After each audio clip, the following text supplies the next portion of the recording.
I'm Tim Ventura from AmericanAntiGravity.com, and I'm speaking today with Boyd Bushman, Senior Scientist for the Lockheed Martin Corporation and an inventor who's worked on a number of innovative technologies. Well, Boyd, I should start out by asking, how things have been going with your inventions lately. Quite well. We generally have a series of at least 3 to 5 minds that are working on various steps forward. I generally say that a senior scientist is a person that doesn't know what he's doing, because literally he's going to do something that hasn't been done before. And therefore, if I can order it, I don't want to work on it. If I can, if nature kind of implies that there's something that hasn't been done before, I start asking questions, technically back and forth between myself and nature, not in words, but actually in laboratory data. When my wife leaves the house, my den becomes a laboratory, and not only that, I travel to at least 5 to 10 friends who have laboratories of their own, and we conduct regular tests in various areas. Your energy is one of them, of course, but I have a total of 27 patents, which have covered, as you said, a great spectrum of technologies. And I don't know. I found myself inventing very early in the for the Department of Defense. They had initially an item called a rocket. There were 7 of us that got together and changed that, basically copied the rattlesnake and put an infrared sensor on its leading section, gave it thrust, and changed the missile, and it changed the rocket into a missile. And our sole purpose in those days was to destroy aircraft, which is the greatest threat to our standing military force. Absolutely. Well, you've been doing a lot of work with electromagnetic stuff lately, and one of the devices that I believe you showed to Nick Cook, and it actually went on air in Britain, was a coil that actually levitates over a conductive plate. Is there anything you can tell me about that?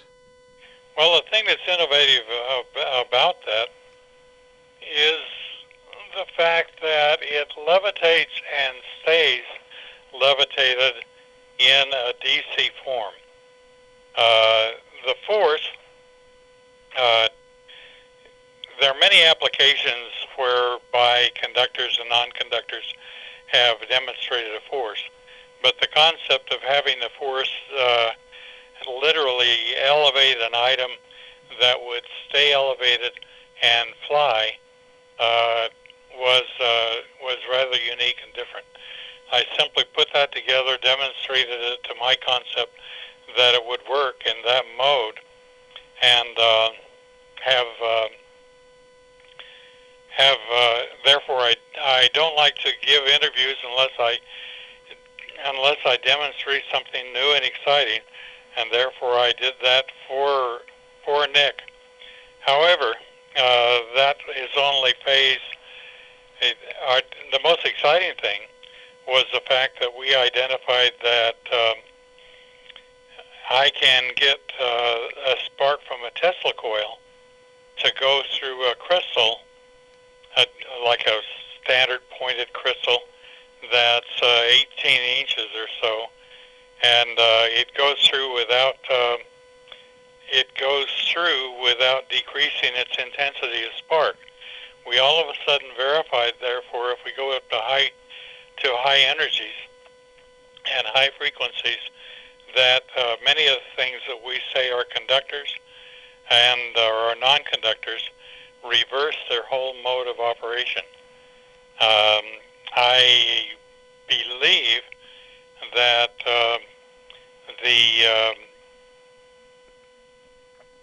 the sightings down to Gulf Breeze in Florida nothing more than videotapes showing such a device that had been developed probably by one section or another of the military.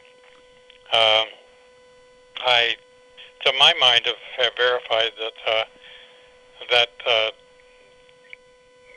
suspension above Earth or many other typically non-conductor items is doable.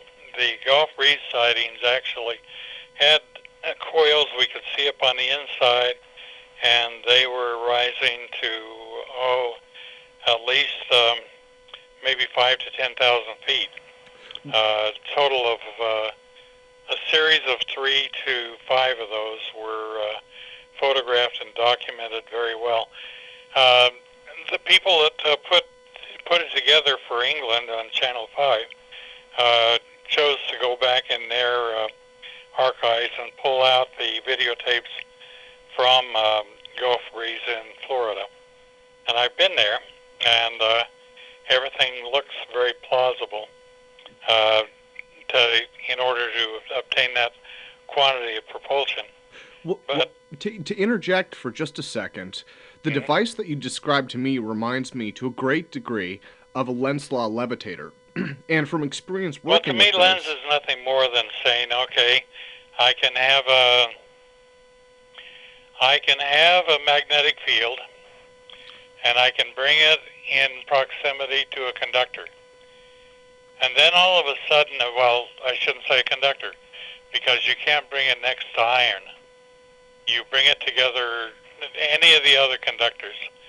You bring it next to a conductor, and all of a sudden, magic occurs in that there is an opposing field that creates itself on the inside of the conductor. Having two opposing fields, therefore, there is a force expressed, and it was something. But in all applications of the Lenz law, no one had developed something that would literally elevate itself in the air, sustain itself in the air, and fly at will. Definitely. Ours did do that. You know, the highest I've ever seen levitation in Lenz law tends to be measured in inches. 3 to 5 inches might be considered good levitation. So for the Gulf Stream sightings, you're describing a device which you describe as having coils on the inside, but it's at 5 to 10,000 feet. Yes. Well, you have to realize the separation. In other words, if we normally deal with forces and force separation, we normally say there's an R squared factor, right? Which has to do with distance. If I had an infinite plate such that I could make the Earth be a conductor for the applications of the coil, then the distance of repulsion would be thousands of feet, not inches. Oh, I see what you mean. And since the Earth you have it. It's so vast. Isn't that nice? Yeah, absolutely. Well, I don't want to tread into proprietary territory though, because I do know that you're doing some work that you really can't discuss with the public. Yeah, we're moving on, but it's okay. Anyone that can grasp anything from this, let them do so, and may they do good work. I'd like to hear from them. Well, you had mentioned a smaller experiment, and I'd like to share that now. You'd mentioned using 250 turns of 30-gauge wire to levitate over a conductive surface. And this was the demonstration that you'd done for Nick Cook, and apparently it can be powered, although very carefully powered, by just a wall socket, the 60-cycle frequency coming out of the wall. I would definitely put out a warning to anyone trying this experiment to be very careful, because that can shock and kill. But it does seem like something that might use the Lenz law to create that opposing force. It also gets hot rather rapidly. Yeah, and I actually think that another phase may well be fiber optics with the same number of turns, and we've identified that high frequency electricity will follow down a fiber optics coil. Now, this is electricity, not light. Is So, that interesting? absolutely. So the E field actually follows the waveguide the same way that light would then. Kind of interesting, but I think it acts as though it's really being conducted. Yeah, that definitely is kind of breakthrough material.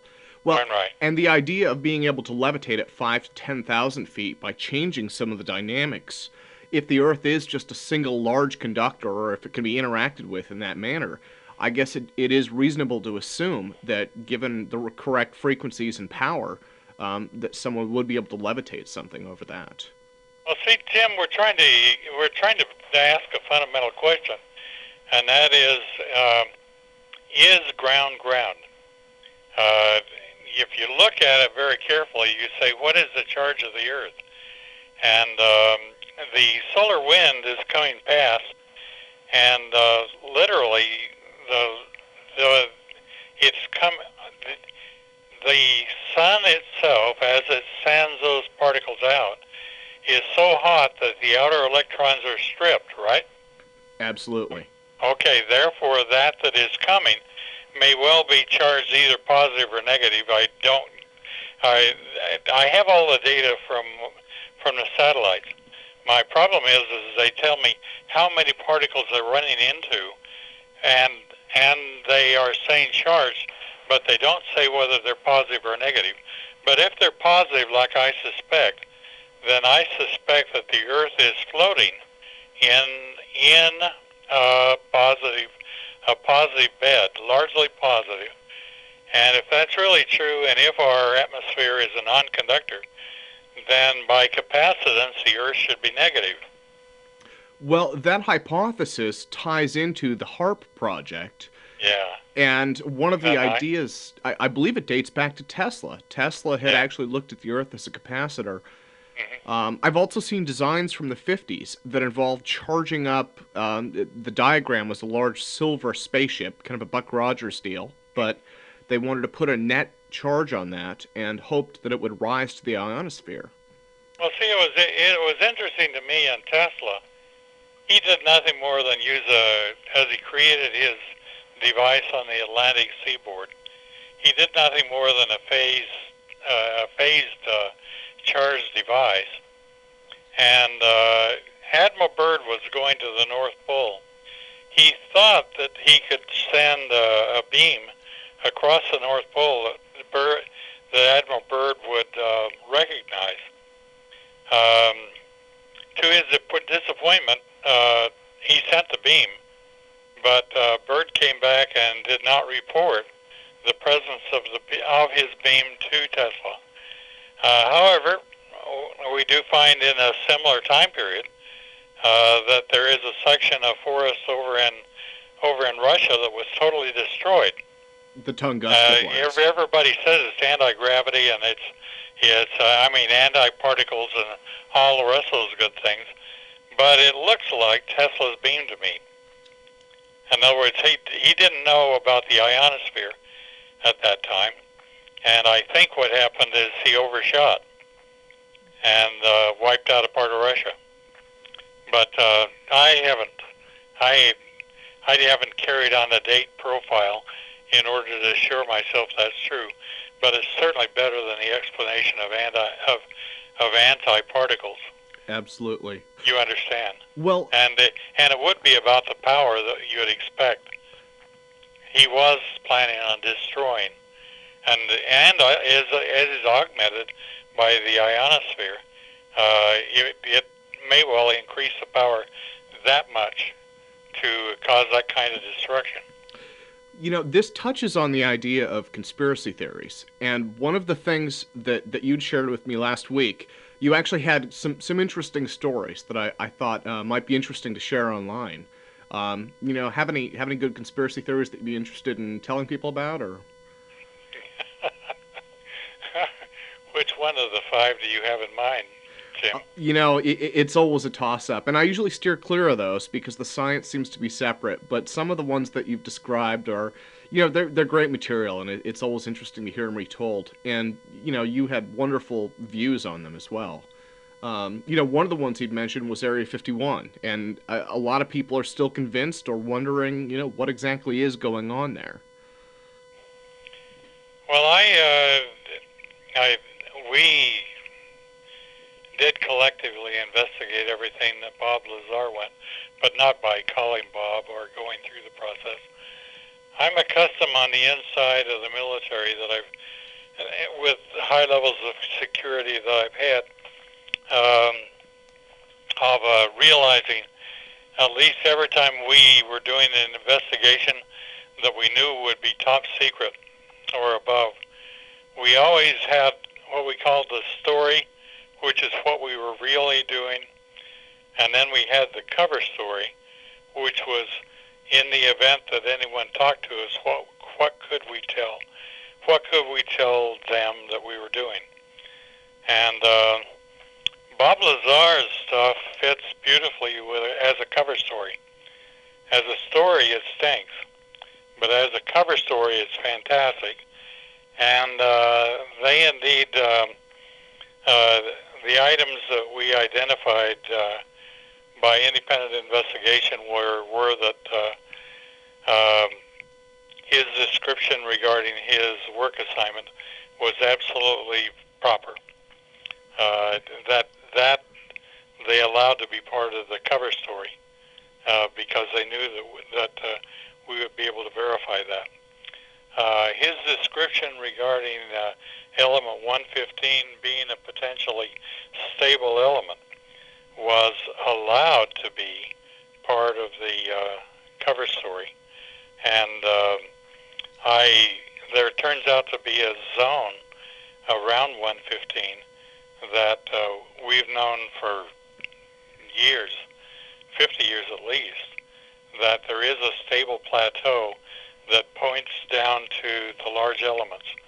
And about 114 to 118 is good. And it was interesting to me that as soon as Bob Lazar did his thing, in order to have a new element, you have to spend about $6 million, I should say, $6 billion to $1 billion. And when Bob Lazar leaked his information, or I should say gave the cover story for his information, we only had on the chemical chart element 109. Because people had positive enough reaction to Bob's stuff, the political people permitted a great deal of money to be expended in the United States, and they also gave a great deal, and I'm talking about larger than billions of dollars, to the CERN collider as well as on into Russia. Between Russia, CERN, and us, we now have on your periodic tables up to element 118. Now it's interesting to me that they said that they got something around 118 to 116 to be semi-stable, and but in not the chemical chart, but in the physics chart of elements, you'll find that there are whole batches of isotopes. I suspect that the individuals found there to be several isotopes which are stable and usable, and I would suspect that they're probably busy with stable isotopes today, conducting further experiments, which are obviously not going to be released because that's part of the story, not the cover story. The cover story is released, not the story. Absolutely. Well, it's always good to hear some reinforcing evidence for the Lazar story. That's one of the classics for not only anti-gravity, but also the UFO technology. Bob acted perfectly proper for a person that is working on a cover story.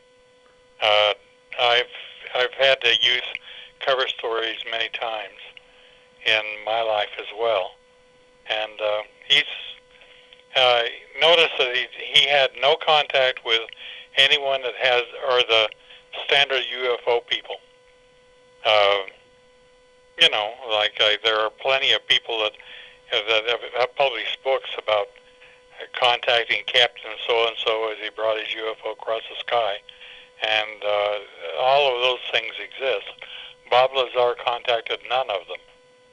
I think that they were fishing to try to get some of us to add some more understanding to their information, breaking through to the story.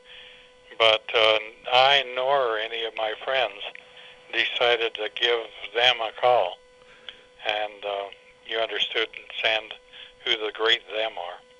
Yeah. Well, to switch They're gears, also supporting Bob quite well, by the way. to switch gears You for just a ask, second. well, they made it so his reputation is kind of lousy, but very frankly, he's eating quite well. Yeah. Now that would also be within what I call a cover story break.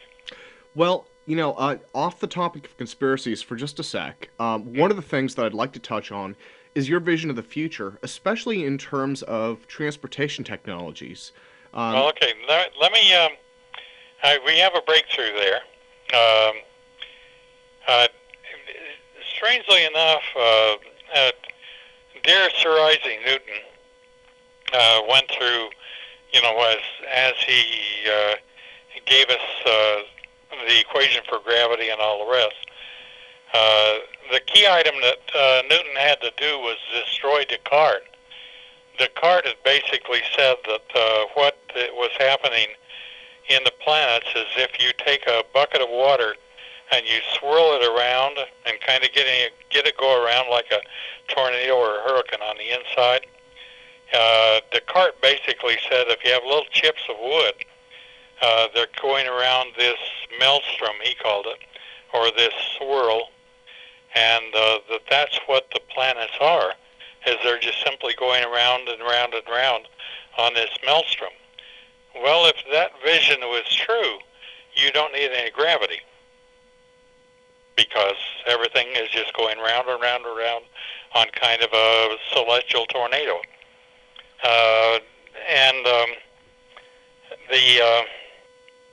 Therefore, Newton had to verify using Tycho and Kepler's information.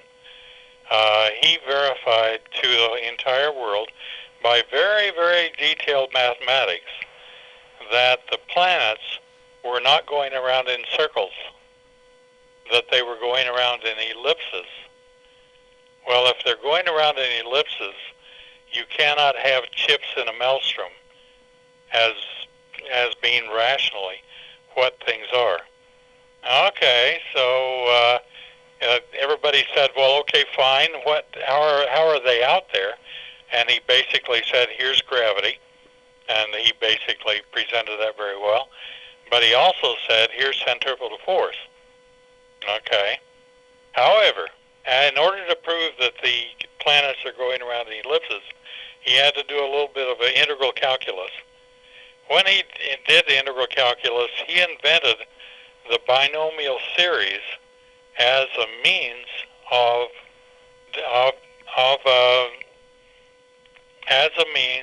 describing of the ellipse and how it operated for each planet.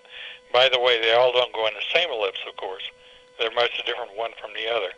He basically said, okay, you have to have centripetal force and you have to have gravity, and they're going around the ellipses, but you can take any binomial expression and expand it in a series.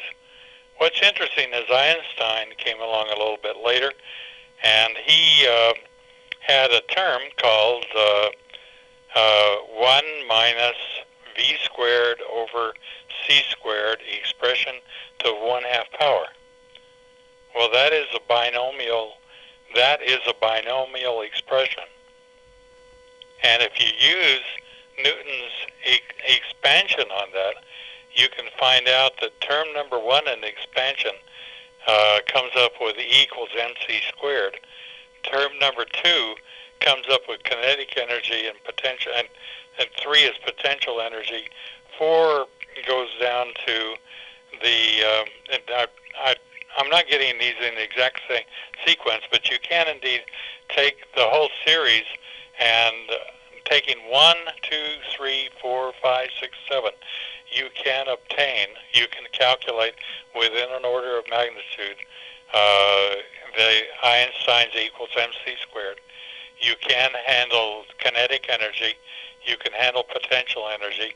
You can handle the electrical force. You can handle the magnetic force. You can handle the gravity force.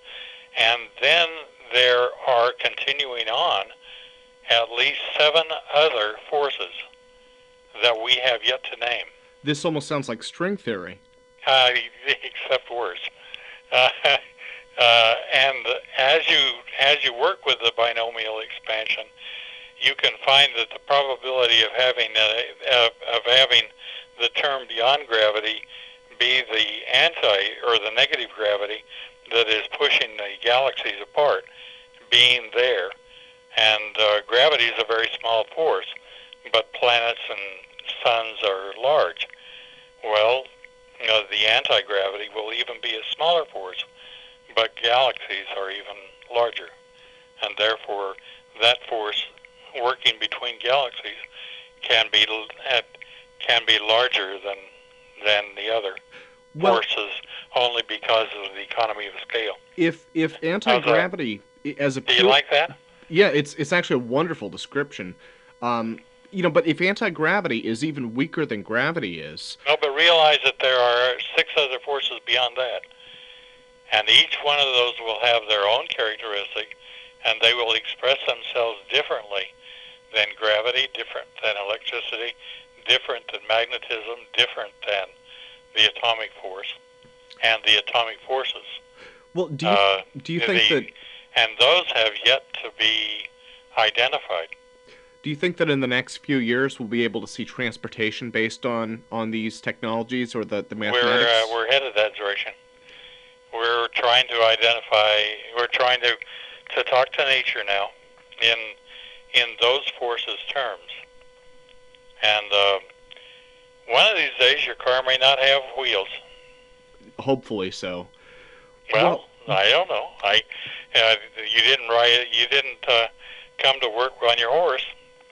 Now all of a sudden you come on with wheels, and it's absolutely amazing.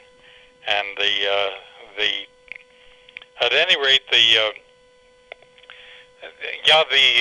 application that I saw ahead of a floating flying device was nothing more than phase 3 of 4 invention that I have a magnetic beam that goes out. It's like a monopole, which is patented, and I have I don't know. I have a way to reduce Tesla coil power down to laboratory power, as well as Van de Graaff power down to laboratory power, without plugging in the wall. Have a way of transferring power like a gear, but without any contact, using magnetic forces. But I can transfer power just like a gear. But there is no oil. There are no gears. There are no pulleys. There are no anything else. It transfers power beautifully. Nevertheless, all of those things we've just been busy of. But I always consider my objective is to get it so that people can see it, and then let other people go on ahead and develop it. They always paid me very well, but I always considered that work is a 4-letter word. I mean, it is. It's W-O-R-K. Sure, and sure. I've never done any of that. People have always come to me and said, can this be done? And I've always said, no, you thought of it, so it's probably stupid. But, tongue-in-cheek a bit, of course, but have you considered the following? Now, the scientific community is always busy. And I said, have you considered this or this? And they say, which is related to their question. And they said, no kidding, we can do that? And I said, certainly. And so immediately they take it and go on ahead and develop Oh, infrared came that way. The whole field of infrared came that way. Well, Uh, is there a it, way it, that people can get what? in? Oh, I'm sorry. Is there a way that people can get in touch with you directly, maybe via email? Is that something you're willing to share, or? Well, sure. I have an email that is my name, Boyd Bushman, BoydBushman at AOL.com. Okay. So for questions about just general interest, because I know a ton of people have mentioned you in light of Nick Cook's description of some of your work. You've become quite the celebrity for your inventions and just independent way of looking at the world. Well, Nick Cook just showed up one day because he wanted to find out what the top secret world of the United States was doing, and I was the closest that he could probably lose. And so we went through light camera action. But after I got through with the interview, I told Nick that there were about 5 different people that he needed to contact, such as Hutchings in Canada, and 4 others in the United States, the Cyril people over in England, as well as people over in Germany. He went back and saw I gave him 3 videotapes and suggestions of names, and so he basically went like a good trooper, went off and contacted each one of them and put his book together. And he came back over here, and we had another interview and a presentation here, and he's now headed much deeper and much further in all of the areas. I dug out either deeper and further stuff that he can have access to. Nick flies the entire world, and we're kind of restricted. I have been in the entire world, but in the past, every time I was going to travel, I had to give a piece of paper of where I was going, what hotel I was going to be in, and sign pieces of paper that I would not divulge this and this and this and this and this. You understand? Yeah. And Yeah. but nevertheless, there are many areas that the DoD cares less about, or is dense enough not to know that it should care about, and we can gradually nudge them forward by doing work, and then when it becomes appropriate, we can indeed modify their abilities, as well as bring additional capabilities to humanity, hopefully. Did I actually say that? Because in my study of psychology, sociology, and all the rest of those things, I only ask one question, and that is there life after birth? I don't ask any other question, because I think if I can find out if there's life after birth, and I can answer if there's life before or after death or any other time. Sure. But to understand us, why is it that we're able to ask questions such as, are we alive? To think the cart was right there, wrong in physics, but very right in his thought. But our ability to think and perceive far exceeds anything that can be considered. And many people decide in their various ways to pray to a God, and they change the name of God all over the earth. I've been in Iran, Mexico, South America, Germany, Switzerland, Austria, on over to Egypt, and the name of God may change, but the concept that something is answering is very significant. You don't, and it doesn't have to be answered talking about what you want to. All of a sudden, thoughts and perceptions can come to your mind, and if they are your thoughts and your perceptions, they are associated with your destiny, and very frankly, many of them are unique and never have been considered by anyone. And grabbing one of those, you can proceed forward. At least that's what I did 27 times for my patent. And my patents, no one had ever done any of them before. Well, they are not copies or modification of anyone else's work. And we're almost out of time for today, Boyd. But again, people can reach you at boydbushman@aol.com via email. Right. And the experiment that you'd mentioned, again, is 250 turns of 30-gauge wire, which you can get at Radio Shack, over a conductive surface at 60 hertz, which is just the wall frequency. And again, be safe. Aluminum. Start with aluminum. Yeah, and conductive surface. These are at least the basics for Lenz law levitation, and if nothing else, it's a place to start. And the final question that I should ask before we go, just because I would get hate mail if I didn't, is, do you know anything about Project Aurora? It has many permutations, by the way.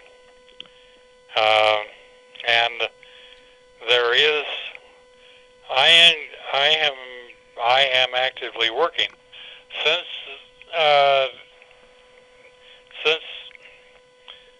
I now have a little bit of time on my hands, not much. I am trying to use the aurora factors in order to get ionic attraction, which will be a new form of levitation. Now, are you talking about Aurora from the sun or Aurora the government aircraft? Aurora the government project. Ah, okay. Okay. Yeah, well, I will leave the audience with that cliffhanger. And again, thanks for your time, Boyd. And thank you, Tim. I'm delighted you called. Thanks. Bye.